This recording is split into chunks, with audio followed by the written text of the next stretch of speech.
have always said here before that President William Ruto will never ever humiliate his deputy. Azimio wanted to spread the propaganda that President William Ruto had restricted Rigathi Gachagua from ushering in King Charles III and Queen Camilla yesterday at Statehouse, which is not true.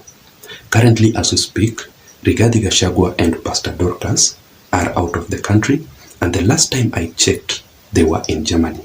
Just look at this photo here. So yesterday, I saw Raila Odinga at Statehouse, and I was completely shocked. The reason as to why I was shocked is because, first of all, Raila Odinga restricted all the ODM party leaders from going to Statehouse. And that was the main reason as to why Raila Odinga expelled the ODM party leaders recently, simply because of going to Statehouse.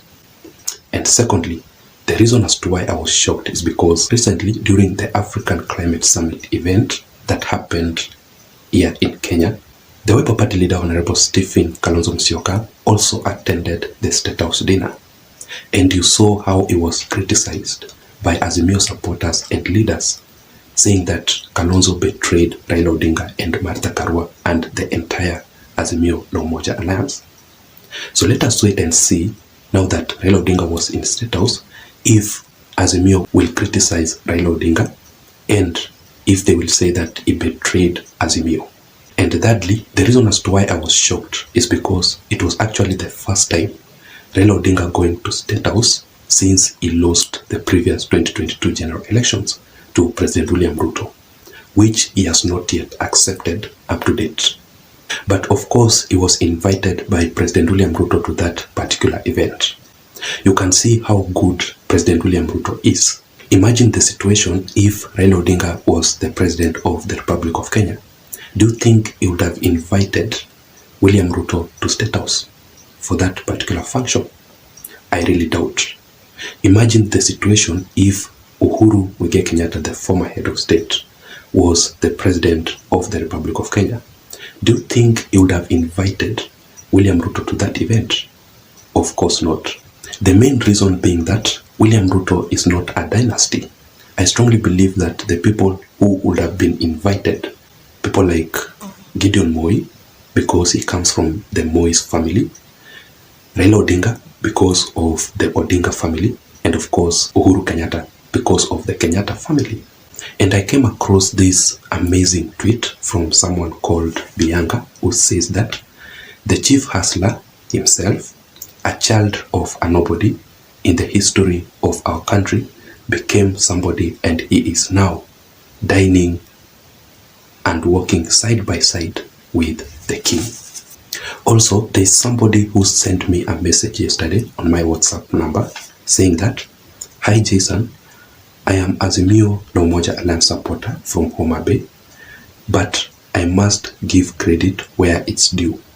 I respect President William Ruto and thank him for inviting Raila Odinga to Statehouse during King Charles III state visit.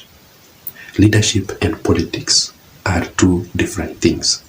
William Ruto knows how to balance this." So you may be asking yourself, why would Raila Odinga attend that particular event? Because majority of people, especially from Azimio, did not expect that to happen. So I want to give you the details with facts, but before that, if you're watching me up to this point, I'm requesting you to please take a second or two and subscribe to this channel. You can also give this particular video here a thumbs up, just like this video, so that YouTube can automatically recommend this video to reach out to others. To my returning subscribers, I really want to appreciate you for your continued support. And also, you can automatically receive the notifications updates from YouTube itself immediately I post a video on this channel by simply pressing the notification bell. Having said that, now let us go straight into the details of this particular video here. So first of all, the reason as to why Raila Odinga was in Statehouse. Do you think if Raila Odinga was not invited in Statehouse would be fair? I don't think so. You know, apart from Raila Odinga coming from the Odinga's family, Raila is among the topmost leaders of this country. He was the former prime minister.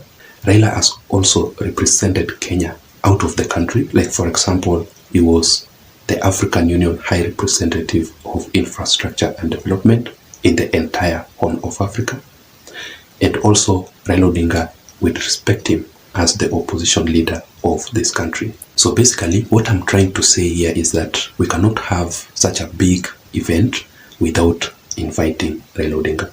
It wouldn't be fair for this country and for President William Samoei Ruto. Secondly, the reason as to why Raila Odinga was in that event is because he wanted to meet with King Charles III and Queen Camilla. In fact, that is the main reason. I want you to realize that previously, Raila Odinga had met with the newly appointed UK ambassador to Kenya by the name Neil Wigan. And the main issue that was being discussed in that particular meeting between Raila Odinga and Neil Wigan is King Charles III and Queen Camilla's visit to Kenya.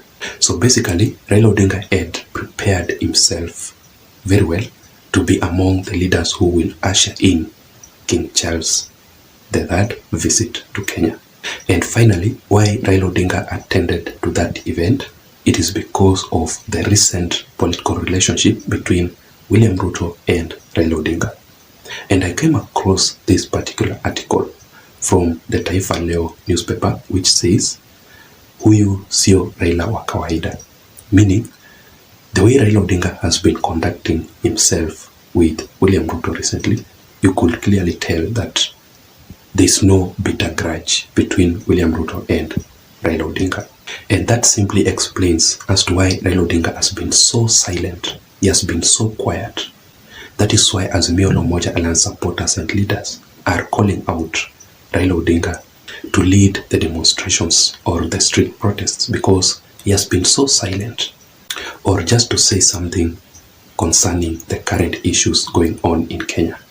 But President William Ruto and Raila Odinga currently, they are in good terms. So let us wait and see the reaction from different politicians, especially Rigathi Gachagua, after Raila Odinga's visit to Statehouse. So that was it. I don't have much. Thank you so much for watching. Thank you so much for listening. Let me see you again in my next analysis. But please don't forget to subscribe to this channel. Bye-bye.